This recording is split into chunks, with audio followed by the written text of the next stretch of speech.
We are live this time. We are live. I think we were talking for a good 5 minutes before I realized it said go live on top of the screen. Yeah, which is Ay, ay, interesting. ay. You had your intro there, so I would have thought we were live.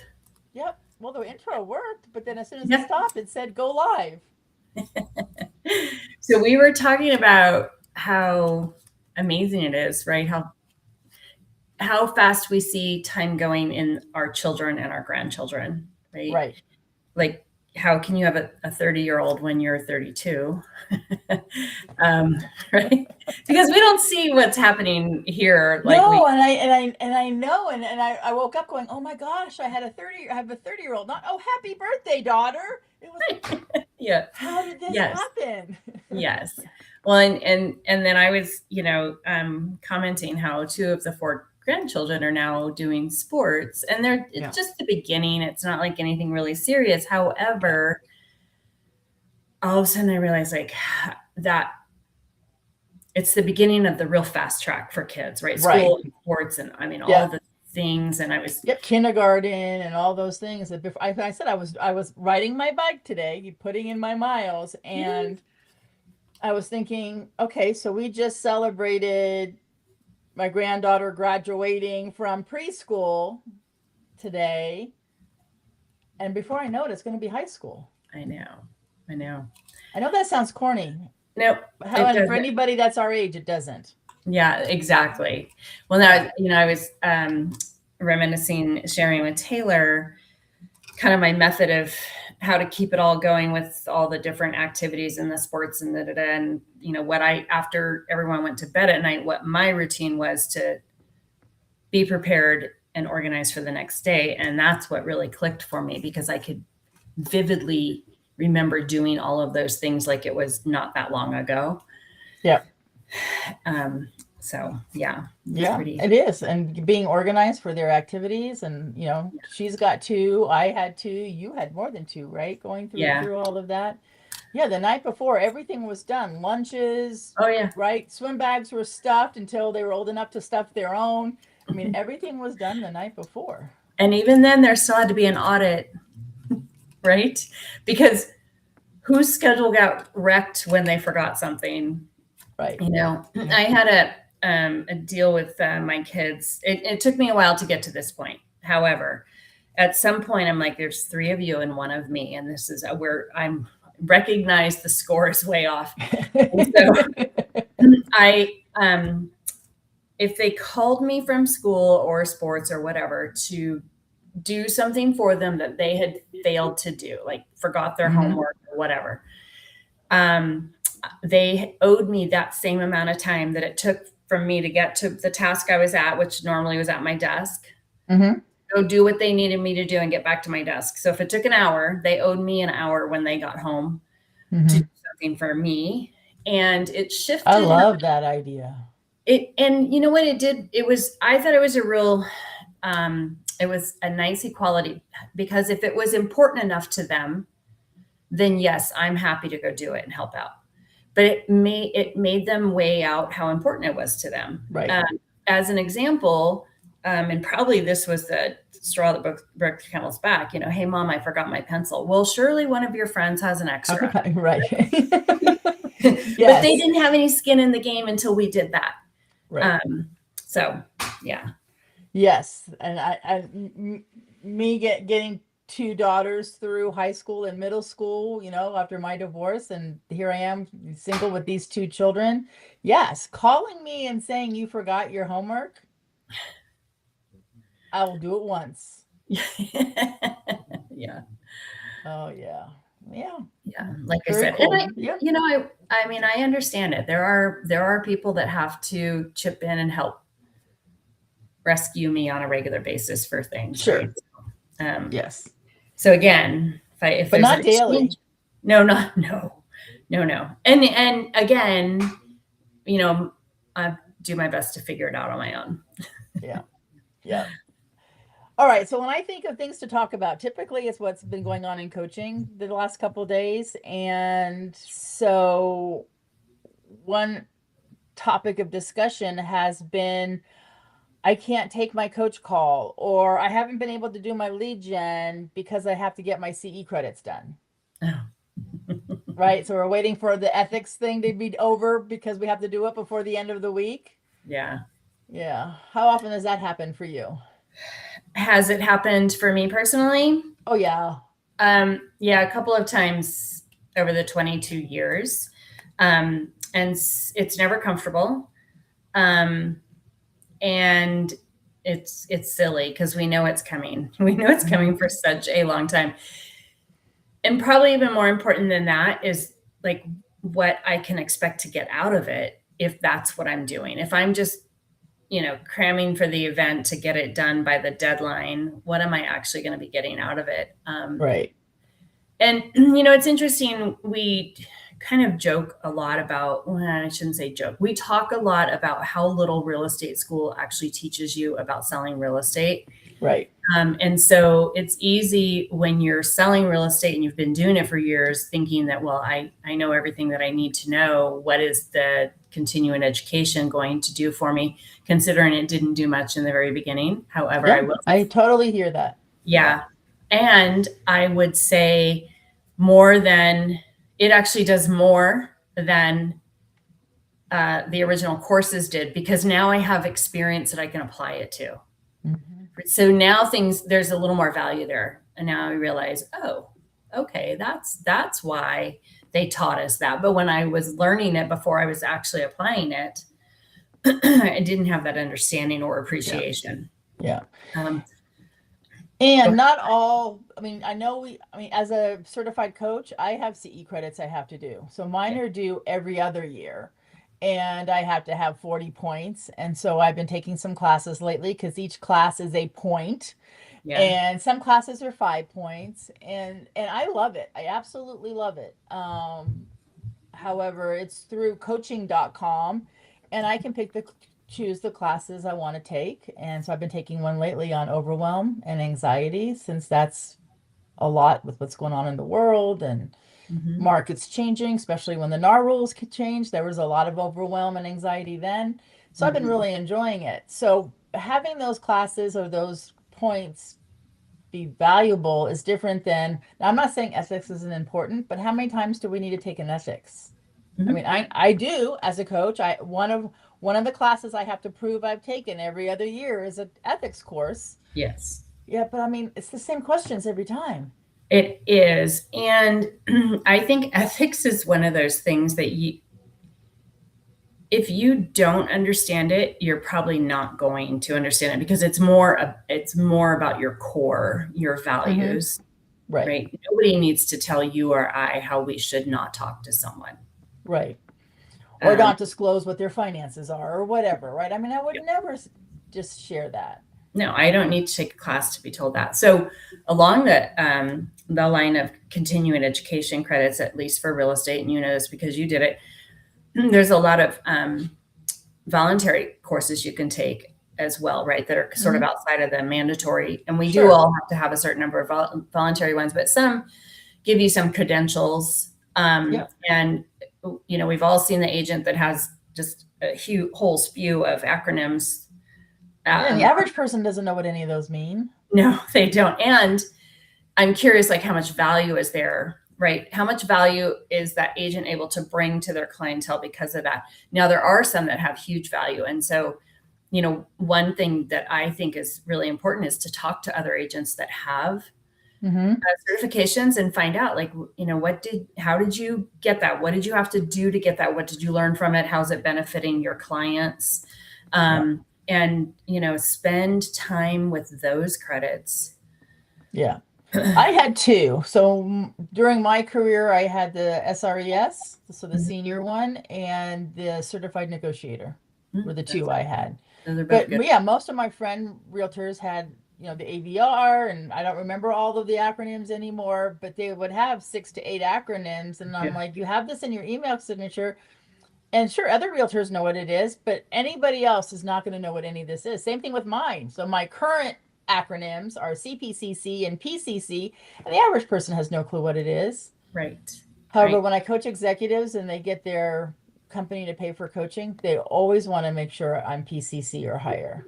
So some people do know. Yeah. That makes Yeah. really good sense. Well, and I think too, value to your clients. What the training that you've taken to get those certifications brings value to your clients. That Sure. makes perfect sense to me, right? Yeah. My son is a firefighter, and he has just stacks of certificates, right? And all of that is bringing value to they're not his Yeah. clients, but the people that he's helping. So I think it's great to keep bettering your craft as long as Yep. you're actually bettering your craft and not Yes. just gathering another acronym to go behind your. Correct. Or just getting the however many points you need, right, to Yeah. qualify to get your license. And there's other ways to better your craft besides some of those quote acronym classes, Oh, I'm right? so glad you said that. And you're right, because there's a lot of those classes that I've seen that were created and never updated.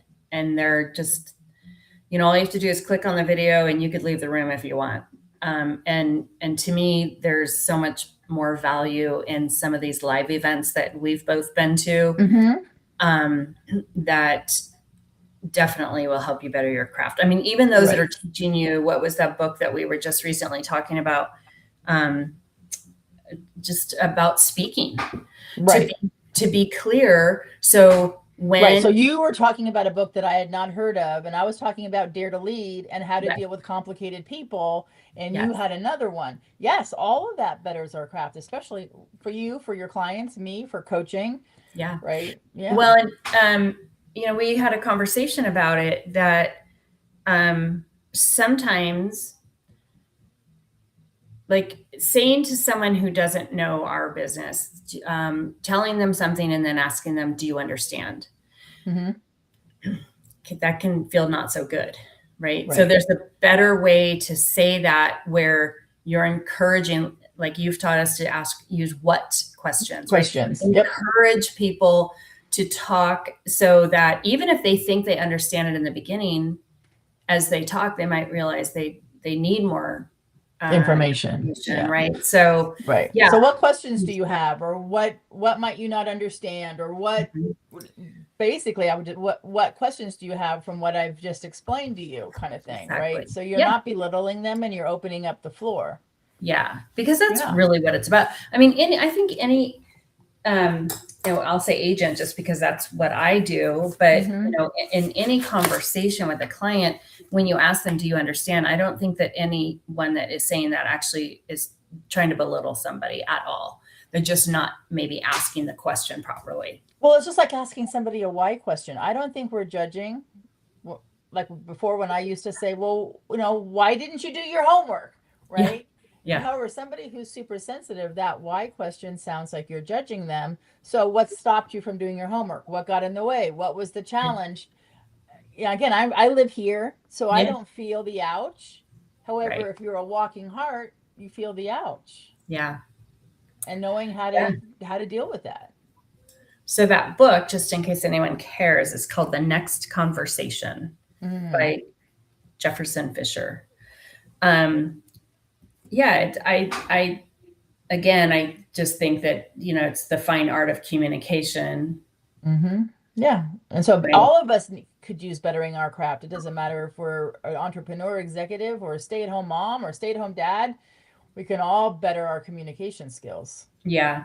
Another one that I keep seeing advertisements for, and I'm actually looking to find a book on, but it's about improving your articulation. So similar to the conversations, however, it's more around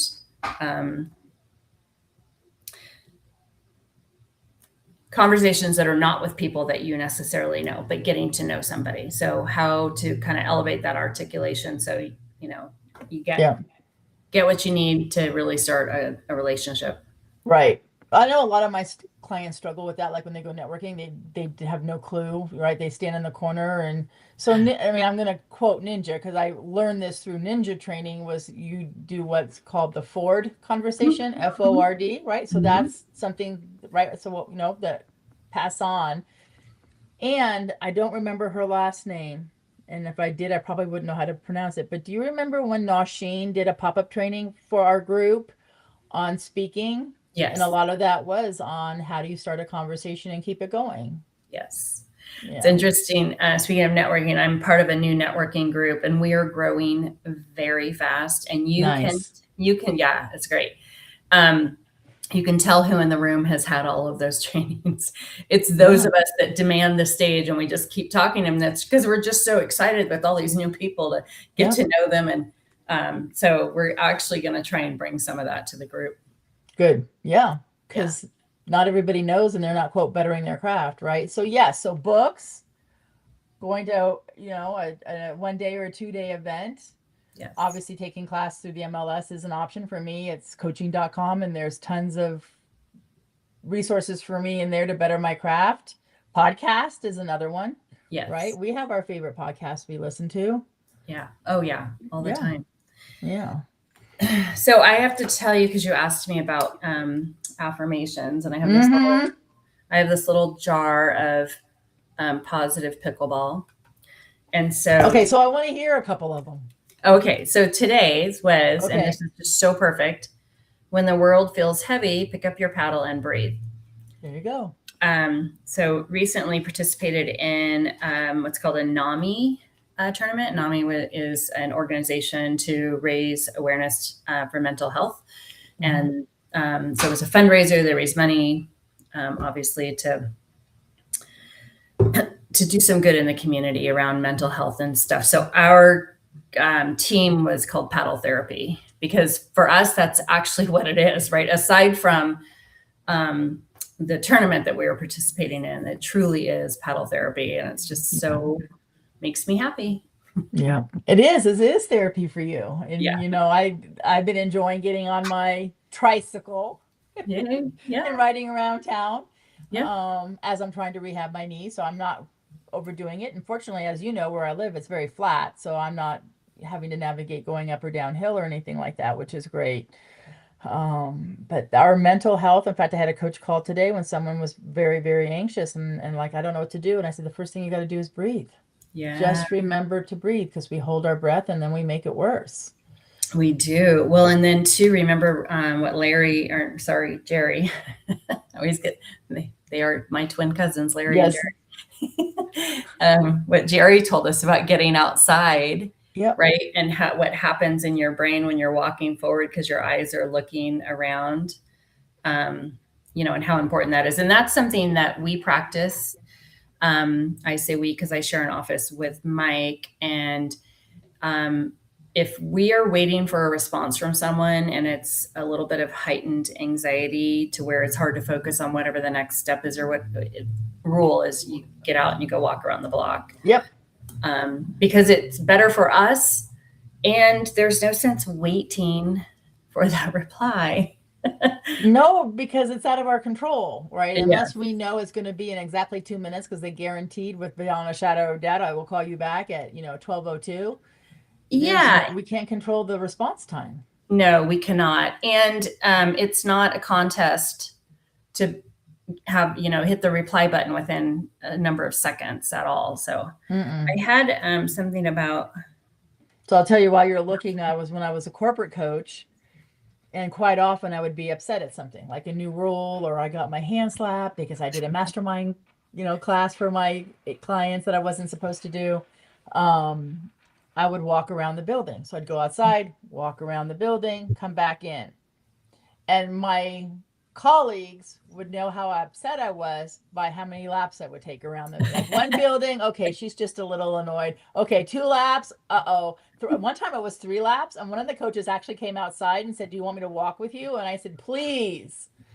Wow. Because they would know how many laps I would take, would be how intense my frustration or anger or whatever it was. Yeah. Yeah.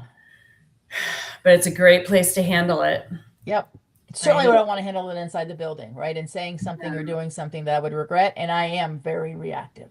Yeah.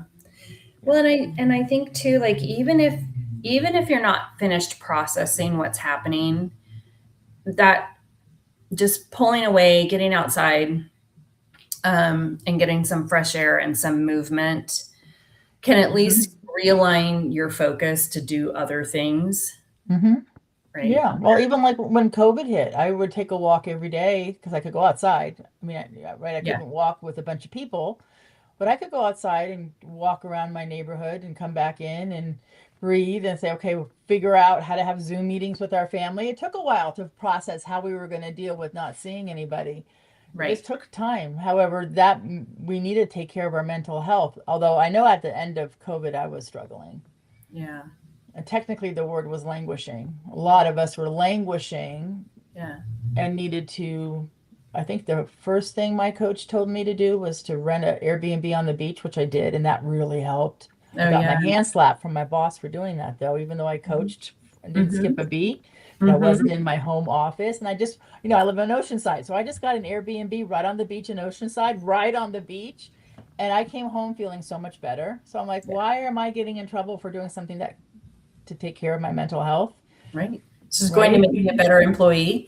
Right, exactly. And the Yeah. second thing I did is I remember driving from San Diego to San Francisco and I did not think it through. I'm like, okay, I'm going to go visit my mom. I know she's been, secluded, not seeing anybody for weeks and weeks. It's just go for, it's a 1 day drive. I did not take into account that there would be no restrooms open. Oh. Problem.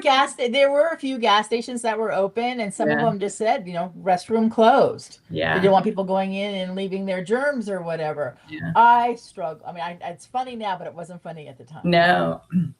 No, you don't know what you don't know, right? Right. I Yep. I can remember just real quick before I say this.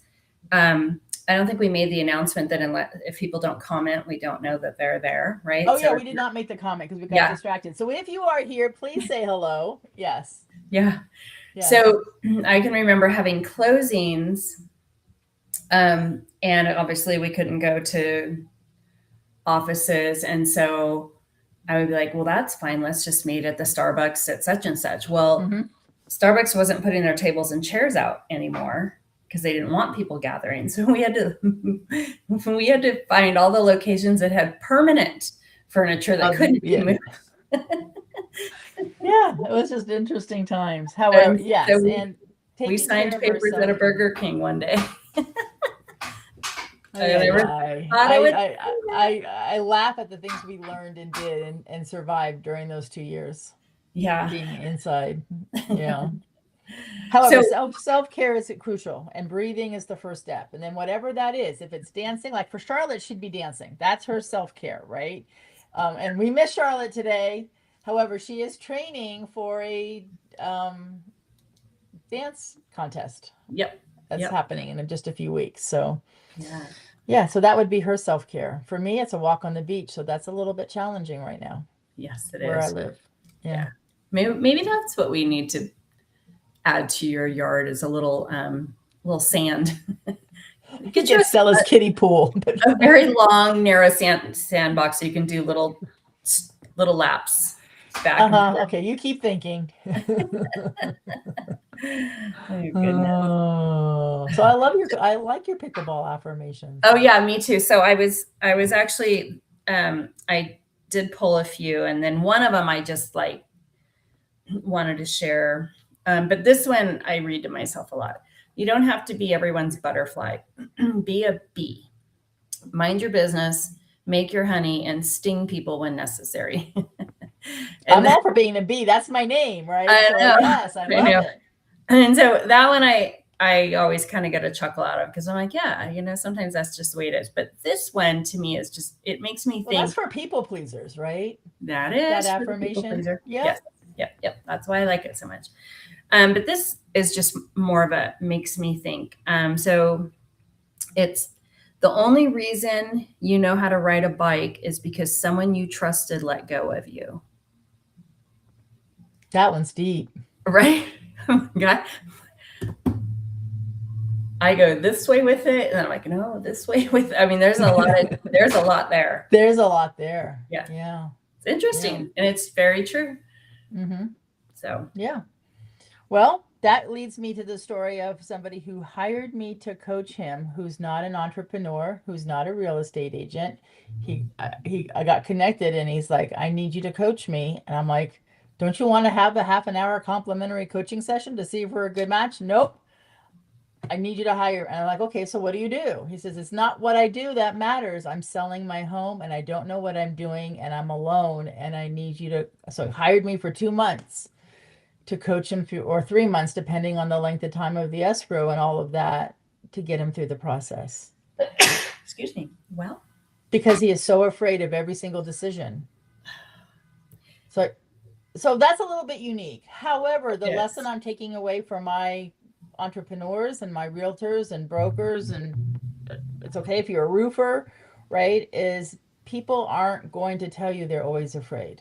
Either ego or whatever it is. They're not going to say, I'm really afraid, right? And he's alone. His family's in another country. This is his first time selling a home, and he is racked full of fear, which is a little bit, again, the extent is unique. However, being fearful of something you're doing for the first time is not unique. And we as entrepreneurs need to be super sensitive to it and ask some questions around it. I agree. So it's kind of interesting, that he hired a coach. That coaches realtors. Yeah. Right.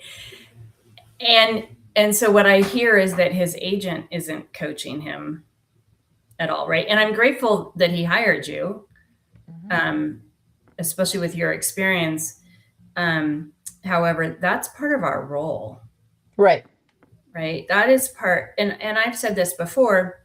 Yes, I'm in real estate sales, but I truly prefer to say that I'm in service. And that's what I do. I provide service while helping you navigate a transaction that I'm going to negotiate on your behalf. Right. But I'm providing service the whole time.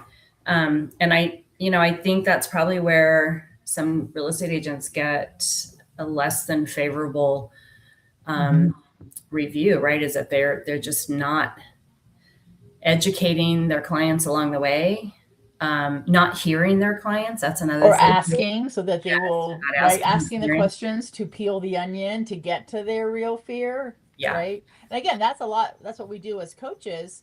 However, I can train my clients how to peel the onion, right? And ask what questions, and don't ask why, and and we get to the point where they trust you quicker. But it's crucial. And revisit things, right? I cannot tell you how many times someone will ask me, do you have any questions? And I will say, no. Right. Oh, wait, I do. Oh, wait, I have a question, right? So, and then even more so, like after the conversation's over, after we've parted ways. So yes, revisiting, it is, real estate is complex. Yeah. Yes. And we do it. So it's that's our comfort zone. But it's not the client, the seller, or the buyer who's doing this for the first time or hasn't done it in 30 years or something. There's no comfort zone in there. No.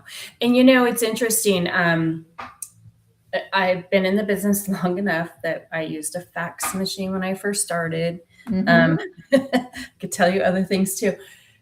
And so I've watched it evolve as Google became available to more and more people. And so people could look things up and think that they had all of the answers. And now we're in the AI era. And so same thing, people are, leaning into these technologies. And I don't really know. I don't know if it's a way to be able to say, I know, right? I already know that. Or if they really truly know it or not. Right. So it's very interesting. I have had clients, and I'll speak more to the Google era about this, that have really and truly done their homework, and they're good researchers, right? So they didn't just take what the first Google search gave them. They went deeper, and then we could have great conversations about it. And those people have been great. However, in most cases, it's been more harmful. Sure. It's just like those estimates, right? I mean, right. I mean, I have a client that is a phenomenal realtor, coached her for a minimum of 5 years.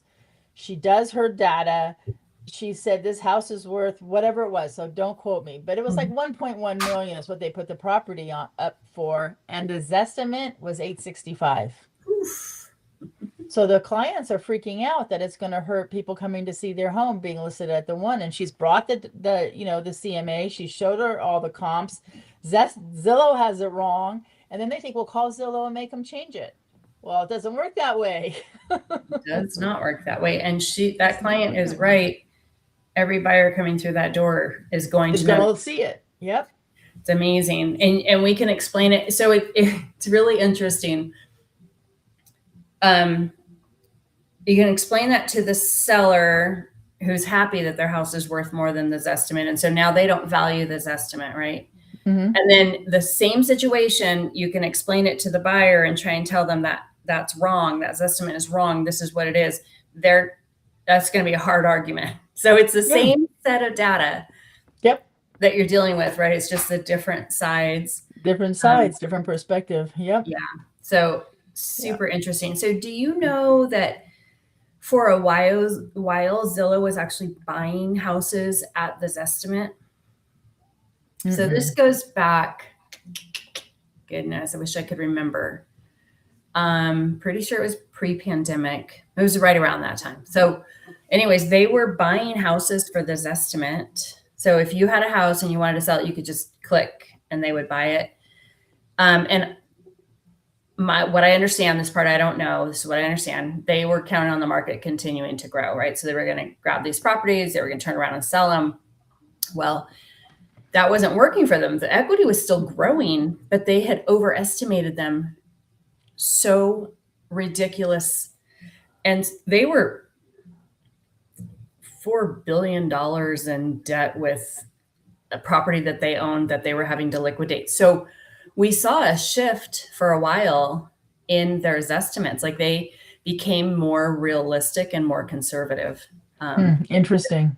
I remember thinking to myself, whose idea was that? And do they still have a job? Right. Exactly. And another AI type example would be the gentleman that I'm coaching who's selling his home. He searched through, I don't remember what platform it was, if it was Perplexity or Claude or ChatGPT, however, he was going through, and he showed me the screenshot of an answer that he should not sell his home spring or summer because that's not the time to sell your home. Wait till September, October. And he showed me the screenshot. Wow. And I said, as your coach, I need you off of AI. Stop going down the AI rabbit hole. I mean, because it's great. Don't get me wrong. I love Charlotte's training, and it has saved me so much time. And my chat is connected to my Google Drive, and I go in and I say, please pull my party checklist, put my new client's name on the top. So it'd be like the Spicer team. Yeah. And it comes back to me, and I send it to my new client with his branding on it. Yeah. All in 30 seconds. Yeah. It's a great tool. So I have two comments. But don't trust it to tell you when to sell your home. No. And so, yeah, I have a comment on that. And then some information for people that are looking at those calculators online showing their home value or the value of a home they might want to buy. But with AI, unless you've specifically told AI not to disagree with you, it will agree with you. So if that person who's having that conversation about, is this the best time to sell my house? I'm not feeling good about it. It's going to tell you another time. And then I challenge you to, in this sample, I challenge you to say, I don't think September is the right time, and it will change its mind again. It's built to agree with you, so you keep using it. Yeah. You can train it and put it in its memory, right? Please Yeah. give me a different perspective. Please don't agree. Yeah. However, a lot of people don't know to do that. They don't. Well, and it also kind of feels good when it just keeps. Sure. It always starts off with, that's a great idea, Karyn. And I'm like, yes, it is. So the other thing, which is probably going to hopefully bring some value to consumers regarding those calculators is, if your home hasn't been on the market in its current condition, they don't know what your current condition is, right? So they know what the current condition is of homes that are on the market or have recently sold, which is valuable, and that's what they're bringing. Sure. However, I'm going to use a super extreme example, is you could have dug a 6-foot hole in your living room, and those calculators don't know that. Right. So they're going to give you a value that is highly inaccurate. And then more more practical example would be that you could have done a lot of upgrades and they're not taking that into account either. Exactly. So, Yeah. you know, I think that's common sense, but reminding people of that is pretty important. Yeah. And trust your realtor because they're the ones that know, right? Please. And that's a hard one when it comes to pricing. It is a hard one. It's a big topic I coach on with clients taking over price listings because they just, or what's the agreement after 2 weeks, you know, kind of thing, or what's the plan? And the ones that don't have them, they typically will lose the listing because they let the client steer the boat. Yes. Yes. Yeah. Yeah. Yeah. Well, I'm looking at the time. We're over. Okay. This was fun. We could keep on going for another hour if we want to. However, I think both of us probably want dinner pretty soon. Yeah. You might be going to play pickleball. Yeah. No, I did that already. I have work to do. So. Okay, good. All right. So anybody listening, you know, we appreciate you listening. And if you listen to this after the fact, if you have any questions, you know, it's easy to find us. I mean, really, truly, you can put our names in any platform and we'll pop up. Yep. I know we will. All right. Thank you very much.